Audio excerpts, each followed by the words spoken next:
Welcome back to The Narrow Path. This is part 3. The answer. Alana had spent months asking Yah to reveal the right man. What she didn't realize was that Yah had been revealing something far greater. He reveals the condition of her own heart. Here's what you didn't see.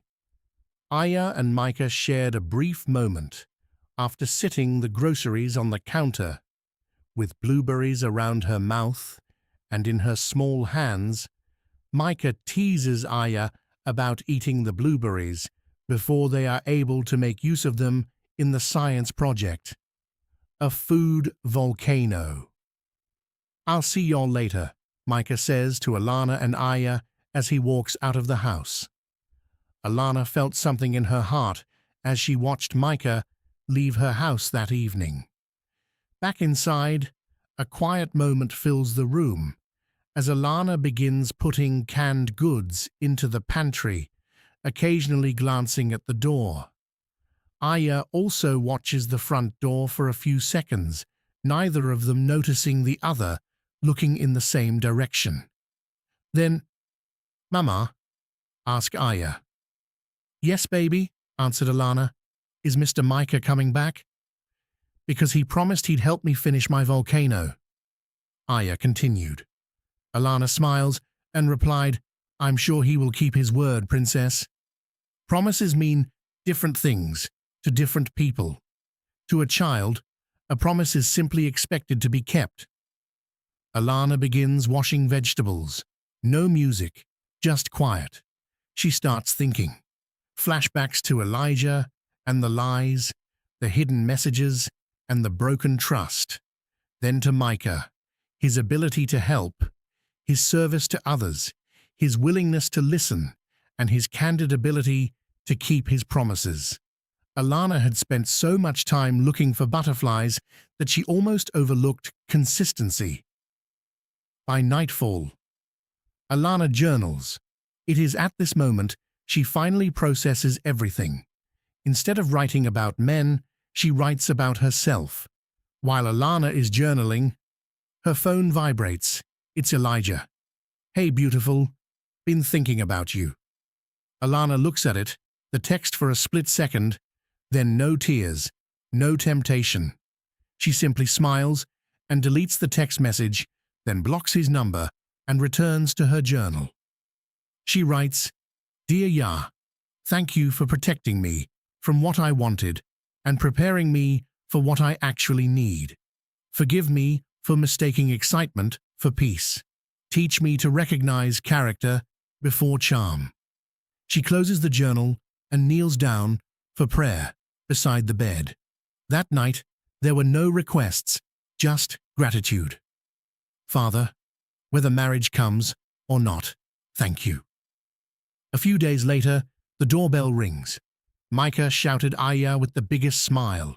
Aiyah screams with excitement. "Do we have enough blueberries?" asked Micah humorously. And then, montage, volcano, laughing, mess everywhere, blueberry explosion. Micah and Aiyah can't stop laughing. Alana laughed harder than anyone has ever seen. For months, Alana expected love to feel like an explosion, loud, unpredictable, impossible to ignore. But Yah showed her something different. Sometimes love isn't the eruption.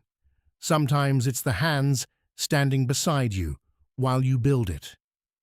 Joy has a way of returning quietly when healing finally begins. Just as the sun starts descending, Micah prepares to leave. He gives Aiyah a big hug before she slowly walks to her room, yawning.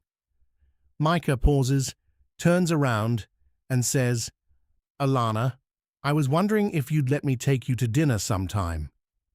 "No pressure. I'd just really enjoy spending time with you." Alana looked up at Micah and said, "I'd like that," while smiling. "So, Thursday at 6 p.m., Micah asked. Alana laughs and says, "I'll see you Thursday." Micah walks out the door, down the narrow path, and Alana watches. But this time is different. She isn't watching from loneliness. She's watching from peace. After closing the door, Alana leans against the door, smiling. She walks into Aiyah's room to find Aiyah asleep, still holding the volcano.